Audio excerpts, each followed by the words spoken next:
അപ്പോൾ ഓരോ സ്റ്റെപ്പായിട്ട് നമ്മൾ ഓരോന്നിനെ എടുത്ത് ഇങ്ങനെ നോക്കുമ്പോഴാണ് ഇതിലൊക്കെ എത്ര മനോഹരമായിട്ടൊരു ജീവിത ദർശനത്തെ ഗുരു പറഞ്ഞു തന്നത് എന്ന് നമുക്ക് തോന്നുക. അപ്പൊ അതുപോലെ പറയാണ്, നിന്റെ ഉള്ളിൽ ഒരനന്തനാണത്രേ ഈ ഭൂമി താങ്ങുന്നത്. ഒരനന്തം ഇങ്ങനെ പിടിച്ചോണ്ടിരിക്കണുള്ളൂ എന്നാണ് പറയണത് പുരാണങ്ങളിൽ. ആ അനന്തനാണ് ഈ ഭൂമിയെ ഇങ്ങനെ താങ്ങി നിർത്തുന്നത്, അല്ലേ? ഭൂചലനമൊന്നും ഇല്ലാതെ. പക്ഷെ നീയോ, നീ 1000 അനന്തന്റെ ശേഷിയുള്ളവനാണ്. ഒരനന്തനെ കൊണ്ട് ഭൂമി താങ്ങാൻ കഴിയുമെങ്കിൽ 1000 അനന്തന്റെ ശേഷിയുമായിട്ടാണ് നീ ഇവിടെ ഇരിക്കുന്നത്. ആ നീയാണ് പറയുന്നത് എനിക്കൊന്നും ചെയ്യാനില്ല, എനിക്കാരുമില്ല എന്ന്. അങ്ങനെ പറയരുത്. 1000 കോടി അനന്തൻ നീ ആനനം. നിന്റെ 1000കണക്കിന് സാധ്യതകളെയും നിനക്ക് തുറക്കാൻ കഴിയും കുഞ്ഞെ. ആ സാധ്യതകളെ മുഴുവൻ തുറന്നുകൊണ്ട് നീ ആടണം, നീ ജീവിക്കണം. ആ ജീവിതത്തെ നീ ഒരു ലീല പോലെ കാണണം. നിനക്ക് പറ്റും. നിനക്ക് പറ്റിയില്ലെങ്കിൽ പിന്നെ ആർക്കാ കഴിയുക? മണ്ണന്തല ദേവി സ്തവത്തില് ഗുരു തന്നെ ഈ ഒരു ആശയം വേറെ തരത്തിൽ പറയുന്നുണ്ട്. സാധിക്കും സകലം, സാധിക്കും സകലം, സമസ്ത ഭുവനങ്ങൾക്കും ഹിതം നൽകി നീ ചേതസിംഗലിരിക്ക കൊണ്ടു ജനനീ ചൈതന്യമായപ്പോഴും ബോധിപ്പിപ്പതശേഷം അമ്പുധിയിൽ വന്നേറിക്കലർന്നീടും അസ്രോതസ്സെന്ന കണക്ക് നിന്നടിയിൽ വന്നേറുന്നു മാറുന്നിതേ. സാധിക്കും സകലം. നത്തിങ് ഈസ് ഇമ്പോസിബിൾ എന്ന് നമ്മൾ പറയാറില്ലേ? കുട്ടികൾക്കൊക്കെ പറഞ്ഞു കൊടുക്കാറില്ലേ? അസാധ്യമായിട്ടൊന്നുമില്ല എന്ന്. അസാധ്യമായിട്ടൊന്നുമില്ല എന്ന്. അതിൽ കുറച്ച് നെഗറ്റീവ് ഉണ്ട്. ഗുരു എന്താ പറയുന്നത്? വളരെ പോസിറ്റീവായിട്ട് പറയാണ്, സാധിക്കും സകലം. എന്തുകൊണ്ട് നമുക്ക് സാധിക്കുന്നു? അവിടെയാണ് ഗുരു പറയുന്നത്, സമസ്ത ഭുവനങ്ങൾക്കും ഹിതം നൽകുന്ന ആ അമ്മ, ആ ജഗദംബിക, ആ ആദിപരാശക്തി, ആ ത്രിപുര സുന്ദരി നിന്റെ ഹൃദയത്തിൽ ഇരിക്കുന്നത് കൊണ്ട്, ഈശ്വര സാന്നിധ്യം നമ്മുടെ ഹൃദയത്തിൽ ഇങ്ങനെ നിറഞ്ഞിരിക്കുന്നത് കൊണ്ട് നീ എന്ത് വിചാരിച്ചാലും നിനക്ക് ചെയ്യാൻ കഴിയും. വിചാരിക്കാത്ത കുഴപ്പമേ ഉള്ളൂ, അല്ലേ? അത് വിചാരമാണ് നടക്കേണ്ടത്. ആ ഒരു ഉണർവാണ് നമ്മുടെ ഉള്ളിലേക്ക് ഉണ്ടാകേണ്ടത്. അതുകൊണ്ടാണ് ഓമെന്നു തൊട്ടോരു കോടി മന്ത്രപ്പൊരുൾ നാം എന്നറിഞ്ഞു കൊണ്ടാടു പാമ്പേ. എല്ലാ മന്ത്രങ്ങളുടെയും പൊരുൾ ഞാനാണെന്ന് അറിഞ്ഞുകൊണ്ട് നീ ആടണം എന്ന് പറയാ. ശിവന്റെ ഒപ്പം നിന്നുള്ള ഈ ആനന്ദ നൃത്തം, ശിവേന സഹനർത്തനം, ശിവനോടൊപ്പം നിന്നുള്ള ഈ ആനന്ദ നൃത്തത്തിലേക്കാണ് ഗുരു നമ്മളുടെ ശ്രദ്ധയെ ക്ഷണിക്കുന്നത്. ഈശ്വരനോട് ചേർന്ന് നിന്ന് നൃത്തം ചെയ്യൂ, ശിവേന സഹ നർത്തനമാകൂ എന്ന് പറയാം. ഈശ്വരനോടൊപ്പമുള്ള ഒരു നൃത്തം.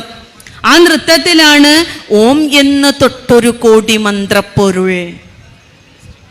ഓം മുതലായിരിക്കുന്ന മന്ത്രങ്ങളുടെ പൊരുൾ, ഓങ്കാരം തുടങ്ങിയിരിക്കുന്ന മന്ത്രങ്ങളിലൊക്കെ എന്തൊക്കെയാണോ പറയുന്നത് അതെല്ലാതും അതിൻ്റെ സ്വാരസ്യം ഞാനാണെന്നറിഞ്ഞുകൊണ്ട് നീ ആടിയാലും.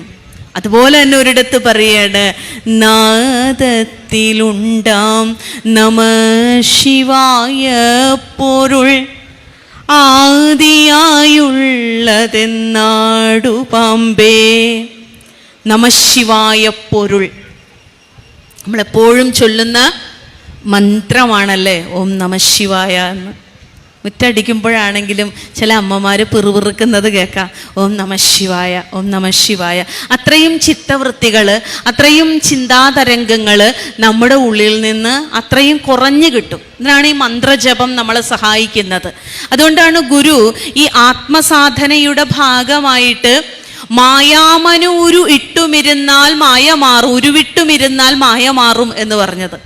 മായ മാറാനുള്ള 3 ഉപാധികളെ ഗുരു പറഞ്ഞു തന്നിട്ടുണ്ട് ആത്മോപദേശ ശതകത്തിൽ. അതെന്തൊക്കെയാണ്? മനമലർ കൊയ്തു മഹേശ പൂജ ചെയ്യും മനുജന് മറ്റൊരു വേല ചെയ്തിടേണ്ട, വനമലർ കൊയ്തും അതല്ലയായെങ്കിൽ മായാമനൂരു വിട്ടുമിരിക്കിൽ മായമാറും. എല്ലാ കർമ്മങ്ങളെയും ഈശ്വരനിൽ സമർപ്പിച്ച് കർമ്മം ചെയ്യുന്ന ആൾക്ക് ഈ പറയുന്ന ഒന്നിൻ്റെയും ആവശ്യമില്ല. അവന് പ്രാർത്ഥന വേണ്ട, ജപം വേണ്ട, ധ്യാനം വേണ്ട, യോഗം വേണ്ട. സർവകർമ്മങ്ങളും ഈശ്വരനിൽ സമർപ്പിച്ചു ചെയ്യുന്നത്. അതാണ് മനമലർ പൂജ. മനസ്സാകുന്ന മലരിന് സർവേശ്വരന് കൊടുക്കുക. അതിന് പറ്റിയില്ലെങ്കിൽ എന്ത് ചെയ്യണം? വനമലർ കൊയ്തും. ഗുരുദേവ ചിത്രത്തിന് മുന്നിൽ വേലിപ്പടർപ്പിൽ നിൽക്കുന്ന കുറച്ച് പൂക്കളൊക്കെ കൊണ്ടുവന്ന് ആഴ്ചയിൽ ഒരു ദിവസമെങ്കിലും നമ്മളുടെ പൂജാമുറിയൊക്കെ ഒന്ന് വൃത്തിയാക്കിയിട്ട് ഒരു ഗുരുപുഷ്പാഞ്ജലി മന്ത്രം എല്ലാവരും കൂടി നിന്ന് ചൊല്ലി, ഓരോ മന്ത്രം ചൊല്ലുമ്പോഴും ഒരു കുഞ്ഞു ചെത്തിപ്പൂവിൻ്റെ ഇതളോ ഒരു നന്ദ്യാർവട്ടപ്പൂവോ അവിടേക്ക് സമർപ്പിച്ച് എല്ലാവരും കൂടി ഗുരുവിൻ്റെ ഭഗവത് അനുഗ്രഹ പാത്രമായി വരേണം എന്ന് ഗുരു പറഞ്ഞ പോലത്തെ ഒരവസ്ഥ വീട്ടിലുണ്ടാവുകയാണെങ്കിൽ ആ വീട് ധന്യമാണ്, ആ വീട് ഒരു ക്ഷേത്രമാണ്. ആ ഗുരുപുഷ്പാഞ്ജലി മന്ത്രം ഒരു ദിവസമെങ്കിലും, ഒരു വ്യാഴാഴ്ചയെങ്കിലും അങ്ങനെ നമ്മുടെ വീട്ടിൽ ചെയ്യാൻ പറ്റുന്നുണ്ടെങ്കിൽ എല്ലാവരും വേണം. അമ്മ മാത്രമല്ല, അമ്മയുടെ ഡ്യൂട്ടി അല്ല പ്രാർത്ഥിക്കുക എന്നുള്ളത്. നിങ്ങൾ അച്ഛന്മാർ മനസ്സിലാക്കണം. ഗുരുവിനെ അറിയുക, ഗുരുവിനെ പഠിക്കുക, ഗുരുവിനെ ഉൾക്കൊള്ളുക എന്നുള്ളത് സ്ത്രീകൾക്കുള്ളതല്ല. ആധ്യാത്മികതയ്ക്ക് ലിംഗഭേദമില്ല. സ്ത്രീക്കുള്ളതാണ് പ്രാർത്ഥന. പുരുഷൻ ഇങ്ങനെ നെട്ടന നിന്നാൽ മതി എന്നില്ല. വഴക്കവും വണക്കവും ഓരോ വ്യക്തിയെയും നന്നാക്കുവാൻ ഉപകരിക്കുന്നതാണ്. ഇവിടെ ഇരിക്കുന്ന അച്ഛന്മാരോട് അത് പറഞ്ഞിട്ട് കാര്യമില്ല കേട്ടോ. അവർ വിനയാന്വിതരും സ്നേഹമസൃണരും ആയതുകൊണ്ടാണ് ഇവിടെ വന്നിരിക്കുന്നത്. അപ്പോൾ പക്ഷേ നമ്മുടെ ജീവിതത്തിൽ നമുക്ക് സ്ത്രൈണമായ ഭാവങ്ങളും വേണം, പൗരുഷമായ ഭാവങ്ങളും വേണം. അത് ഭാവമാണ്. ഒരച്ഛൻ വീട്ടുമുറ്റം അടിച്ചു എന്ന് കരുതിയിട്ട് അച്ഛൻ്റെ പൗരുഷ്യം ചോർന്നു പോവില്ല. ഒരച്ഛൻ അമ്മയ്ക്ക് തേങ്ങ ചിരകി കൊടുത്തു എന്ന് വിചാരിച്ചിട്ട് അച്ഛൻ അച്ഛനല്ലാതാകുന്നില്ല. അവിടെയാണ് അച്ഛൻ മനുഷ്യനാകുന്നത്. അച്ഛന്മാരൊന്ന് മനസ്സിലാക്കണം. അച്ഛനും അമ്മയും ജോലിക്ക് പോകുന്ന വീട്ടിൽ അമ്മ മാത്രം രാവിലെ എണീറ്റ് സകല പണികളും കഴിയുമ്പോൾ അച്ഛൻ ചായയും കുടിച്ച് വർത്തമാനപത്രം വായിച്ചിരിക്കുമ്പോൾ അച്ഛനൊരു മനുഷ്യനാകണം. ഗുരു പറഞ്ഞിട്ടുണ്ടത്. അടുക്കളയിലേക്കൊന്ന് പോയി നോക്കണം. അവൾ തന്നെയാണല്ലോ, എന്താ അവൾ അവിടെ എടുക്കുന്നത്, നമുക്കൊന്ന് സഹായിക്കാം. അത് മാനുഷികമാണ്. അതിലല്പം പോലും നമ്മൾ അപകർഷബോധം കാണേണ്ട ഒരു കാര്യവുമില്ല. തികച്ചും മാനുഷികമാണ്. നമ്മളുടെ ഭാര്യ ആയതുകൊണ്ട് അവർ മനുഷ്യരാകുന്നില്ല, അല്ലേ? അവർ മനുഷ്യരല്ലാതാകുന്നില്ല. എൻ്റെ മക്കളായതുകൊണ്ട് അവൻ എൻ്റെ സഹായം അർഹിക്കുന്നില്ല എന്ന അവസ്ഥ വരരുത്. അവരെയാണ് ആദ്യം സഹായിക്കേണ്ടത്.